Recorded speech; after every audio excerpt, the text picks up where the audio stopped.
아침 목소에 오신 여러분들을 환영하고 축복합니다. 오늘은 예루살렘의 큰 기쁨이란 제목을 가지고 역대하 30장 13절부터 27절까지 말씀을 함께 살펴보았으면 좋겠습니다.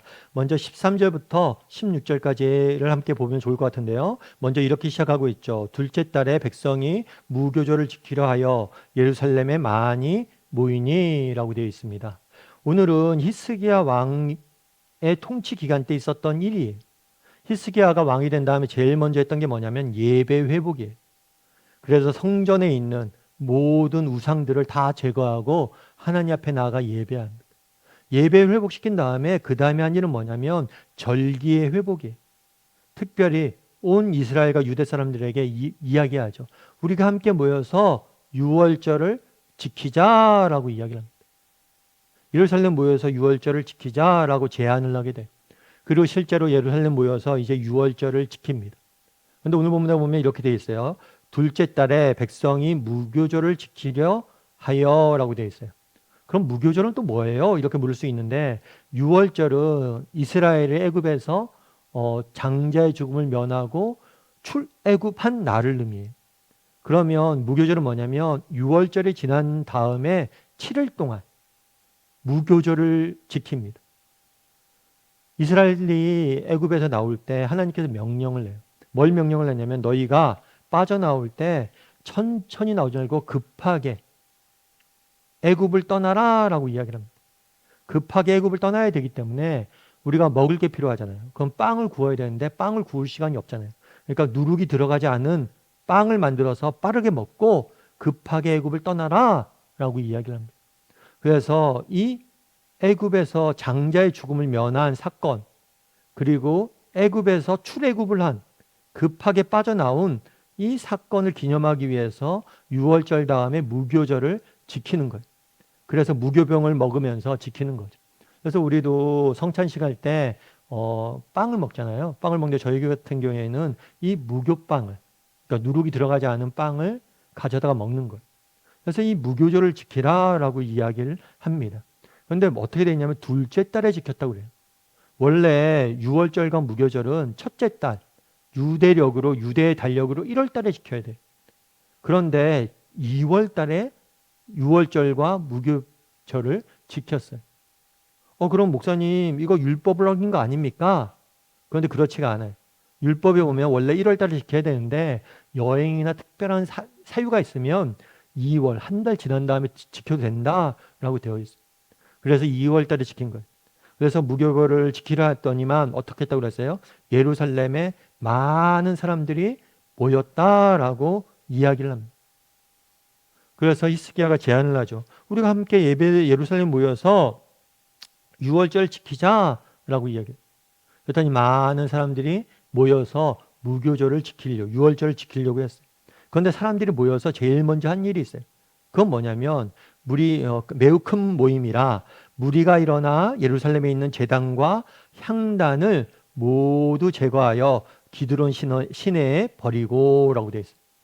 사람들이 예루살렘에 모였어요. 그런 다음에 제일 먼저 한 일이 있어요. 그건 뭐냐면 예루살렘에 있는 제단과 향단을 모두 제거했다라고 이야기합니다. 이 제단과 향단은 뭐냐면 우상들을 섬기는 제단과 향단이에요.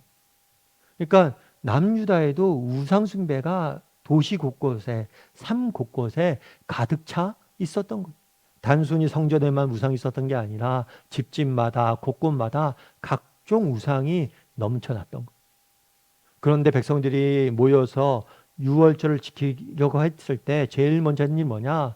각자의 집에 있는, 각자의 삶의 터전에 있는, 예루살렘에 있는 성전뿐만 아니라 예루살렘에 있는 각종 우상들을 다 없앤 모습들을 보게 되는 거예요. 특별히 이것들은 자발적으로 이루어졌어요. 누가 지시하지 않아도, 명령하지 않아도 이루어진 것. 그럼 여기서 알 수 있는 게 무엇일까요? 앞서 얘기했던 것처럼 히스기야가 제일 먼저 했던 게 뭐예요? 예배 회복이에요. 우리가 성전에 모여서 예배하자, 성전을 깨끗이 하자라고 했는데 단순히 성전만 깨끗하게 된 게 아니라 예루살렘이라는 그들의 삶의 터전도 뭐예요? 깨끗하게 되는 것을 보게 되는 거예요. 다르게 말하면 예배 회복이 어디 회복으로 이어져야 되는 거예요? 삶의 회복으로 이어지는 것을 보게 되는 거예요. 그래서 우리도 마찬가지. 여러분, 우리의 신앙은 교회에서만 우리가 신앙인이 되면 안 됩니다. 단순히 내가 교회 나와서 예배드리고 교회 나왔을 때만 신앙인처럼 생활하면 안 돼요. 우리는 교회 안에서뿐만 아니라 세상 속에서도 신앙인으로 살아야 돼. 다르게 말하면 우리의 예배가 삶으로 이루어져야 돼. 그래서 우리가 늘 점검해 봐야 돼요. 난 얼마나 정말 예배가 단순히 하나님 앞에 예배가 또 나의 신앙이 단순히 하나님을 향한 것인 건가? 아니면 정말 단순히 교회 안에서만 머물러 있는가? 아니면 나의 삶의 영역에서도 정말 내 신앙이 힘을 발휘하고 있는가? 단순히 교회 안에서 믿는 사람처럼 행동하는 것이 아니라 세상 속에서도, 세상에 살 때도 믿는 사람처럼 행동해야 돼요. 그래서 세상 사람들이 보기에 야, 저 사람 예수 믿는다고 그러더니만 믿는 사람이니까 좀 다르네. 이런 이야기를 들어야 돼요. 그래서 정말 우리의 신앙이 참된 신앙이라면 정말 교회 안에서뿐만 아니라 세상 속에서도 우리의 믿음이 증거돼야 됩니다. 그날이 그랬던 거예요. 단순히 성전에서만 예배드릴 때만 우상을 없앤 게 아니에요. 각자 집에 있던 우상들을, 각자 삶의 터전에 있던 우상들을 다 없애버렸어요. 삶의 회복으로까지 이어진 거예요. 그런 다음에 어떤 일이 있었을까요? 던지고, 그러니까 우상들을, 예루살렘에 있는 우상들을 없앴어요. 그랬더니 둘째 날 14째 날에 유월절 양을 잡으니 제사장들과 레위 사람들이 부끄러워하여 성결하게 하고라고 되어 있어요. 제사장과 레위 사람이 부끄러워해서 성결하게 했다라고 이야기를 합니다. 여러분, 은혜는 전염병이에요. 이들이 왜 부끄러워했습니까? 그날에 모여서 예루살렘 성전에 모여서 함께 예배드립니다. 그리고 이 사람들이 은혜를 받습니다. 은혜를 받으니까 뭐예요? 그래, 우리가 그동안 정말 우리의 삶 가운데 너무나 우상들이 많았어. 그래서 집집마다 돌아가서 집 안에 있는 모든 우상들을 뭐예요? 제거하기 시작하는 거예요. 그런 것을 보고 제사장과 레위 사람이 부끄러운 거예요. 제사장과 레위 사람은 누구예요? 종교 지도자예요. 아, 우리가 잘못 살았구나. 우리가 제 역할을 그동안 못했구나. 라고 이들이 뭘 한 거예요? 회개하고 부끄러워하기 시작했던 거예요. 그래서 뭘 했던 거예요? 그 한 사람들이, 백성들이 모여서 그들이 정말 영적인 은혜를 누리고 삶의 변화가, 삶의 회복이 이루어지자 주변 사람들에게도 그 삶의 회복이 뭐예요? 전파되는 것을 우리도 보게 되는 거예요.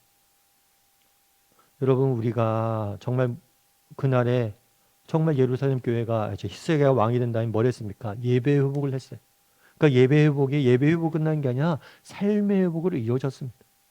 정말 단순히 교회에서만 신앙생활을 했던 게 아니라 이 사람들이 삶 가운데 가서도 변화되는 삶을 살기 시작한 거예요.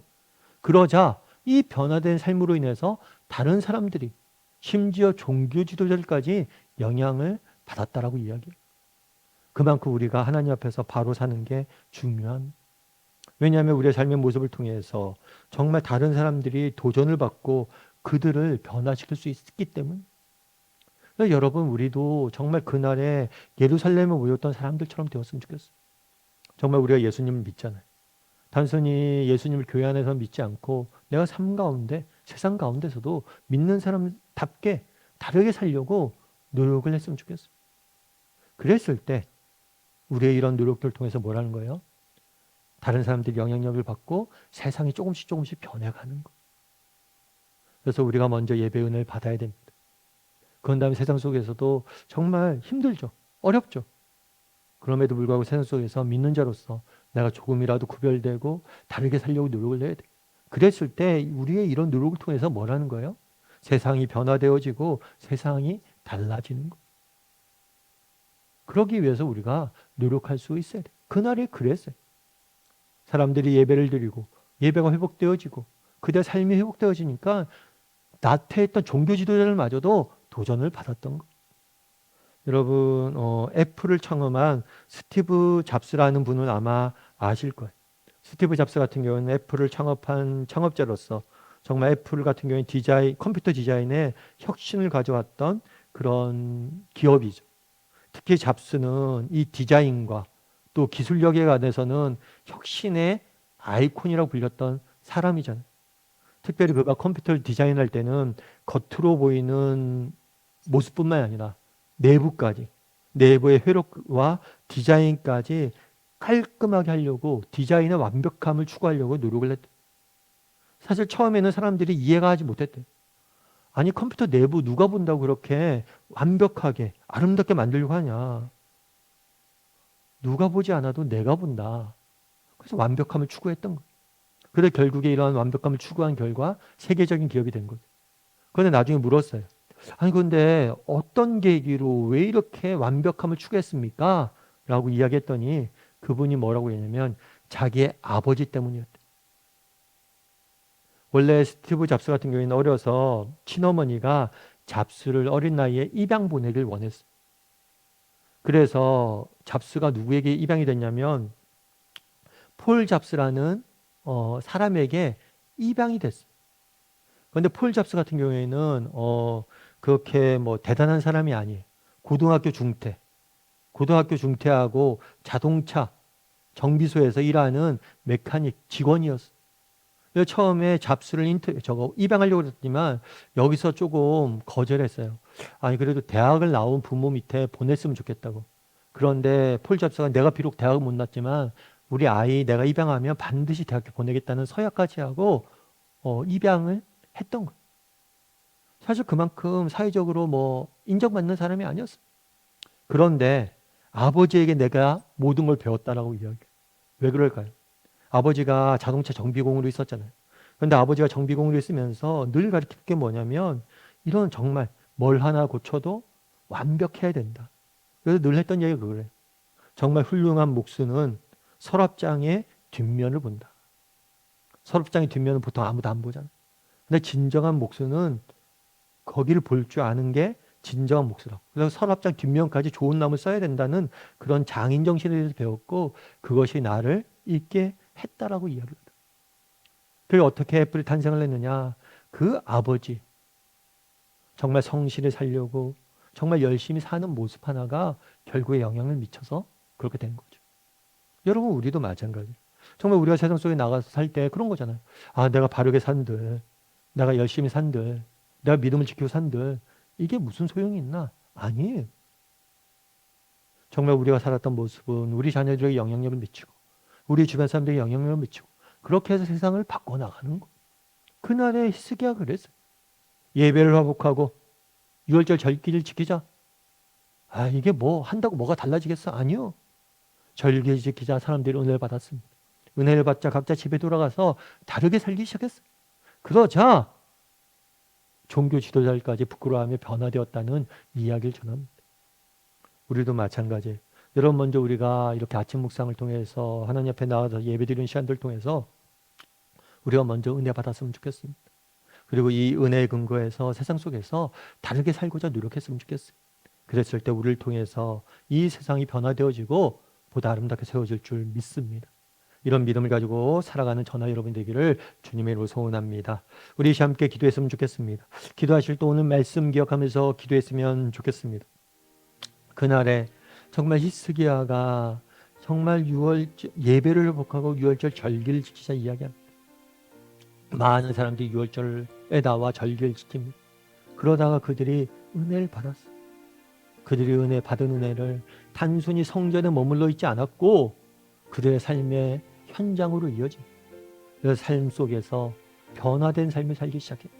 그리고 그것들을 통해서 세상에 선한 영향력을 미치는 모습들을 오늘 본문은 말해주고 있습니다.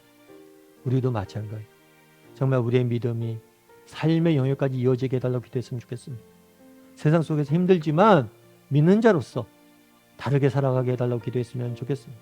그리고 이런 우리의 이런 선한 행실이 우리 자녀들과 또 이 세상에 선한 영향을 미치게 해달라. 이 시간 오늘 말씀 기억하면서 한 목소리로 같이 기도하도록 하겠습니다. 같이 기도하시겠습니다.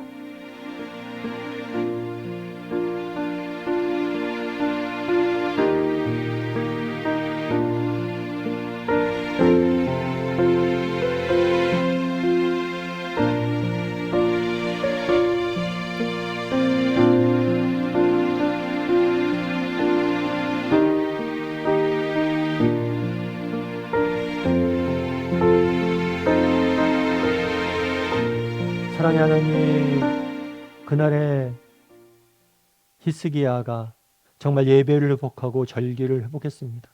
그러자 예루살렘에 모였던 많은 사람들이 은혜를 받고 삶의 터전에 돌아가 정말 변화된 삶을 살아가는 모습들을 보게 됩니다.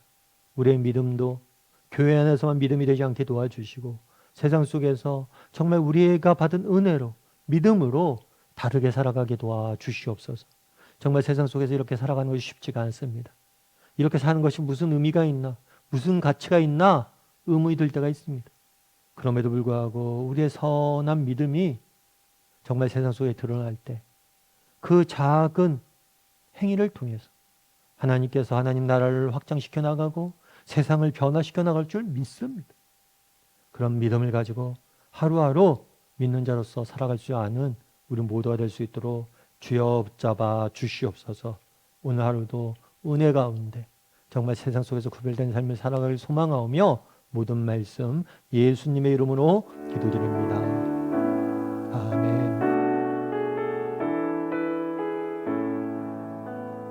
6월절 어린 양